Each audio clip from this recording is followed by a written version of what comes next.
Hey everybody, it's Eric from epautos.com, your Libertarian car guy. I want to talk to you about something that I've written about before and it is now affecting some people in my neck of the woods, and that topic is eminent domain. I live in a rural county in southwest Virginia, and a company was trying to put a natural gas pipeline through the area, that is, through people's land. They were defeated in my county, but they have succeeded in the adjacent county, and it's gathering some regional attention. People are trying everything they can, short of actual violence, to prevent this pipeline from being put through their land. And that's what we're talking about with regard to eminent domain. It's the doctrine that the government could come in and seize your property, take your land, and give it over to some other purpose that it deems more important than your right to possess your property, which you paid for and which you allegedly own. Now, in the past at least, eminent domain has been limited to uses where there is a so-called public purpose, some overriding purpose in the opinion of the government, that is, or in the opinion of the people who are the government. I always like to say that because the government is not some Oz-like entity behind the curtain. It's just other people who have obtained control of the levers of physical power, which they use to do the things that they think are important. And it's really no different, if you think about it, than a gang of thugs who have the physical power to force you to do what they want you to do. At any rate, though, eminent domain previously has had to have, as a legal requirement, some public purpose. So the classic example of that is a right-of-way for roads. The idea being that, well, everybody uses the roads, everybody needs the roads, it benefits the community. Now, I don't buy that for the same reason that I don't buy the idea that if I'm broke and haven't got a job and need money, that entitles me to beat you over the head to force you to give me money in order to help me. My need is certainly legitimate to me, but it doesn't give me the moral right to harm you. So that's really what I think we're talking about with eminent domain.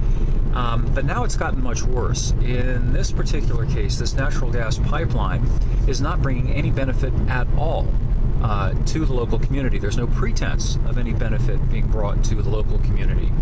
The pipeline is simply traversing the county, and it's going to serve as a conduit for natural gas that, as I understand it, is going to be shipped outside of the United States. There will not be any natural gas brought to the homes in this area.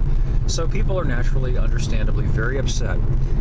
They actually have armed goons, both government goons and private goons, who have trespassed onto people's property, begun to cut down trees, and set up encampments for the purpose of putting this pipeline up.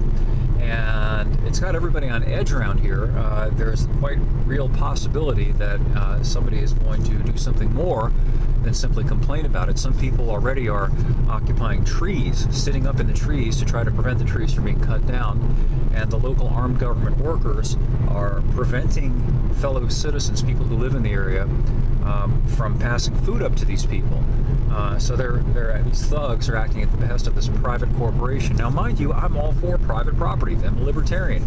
But in this case, we've got a private company, the company that's making the gas, that's building the gas line, or wanting to, using the government to trespass upon people's rights, to abuse people's rights, to seize their property, to take their land, land that in some cases has been held for generations, but really it doesn't matter if they've only held it since last week. It's theirs, and in my opinion, because it's theirs, that means it's not yours, the gas companies, or anybody else's. And I'd like for anybody to explain to me, if they can, how it is that something that's lawfully and morally your property can somehow become somebody else's property simply because they claim they need it, or they want it, or there's some broader purpose that they think is important. To me, it's the very essence of absolute tyranny. I will keep you updated on this as it develops. I think it's not just a local story. This is a national story. It's a very important story because it involves issues that potentially can affect all of us.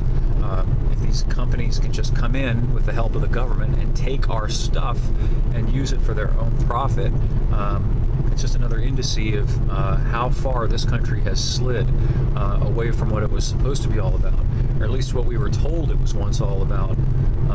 Maybe it's kind of like the comedian said in one of my favorite graphic novels, The Watchmen, that it really is all just a big freaking joke. Anyway, more up at epautos.com. Thanks for viewing, and we'll catch up with you again soon.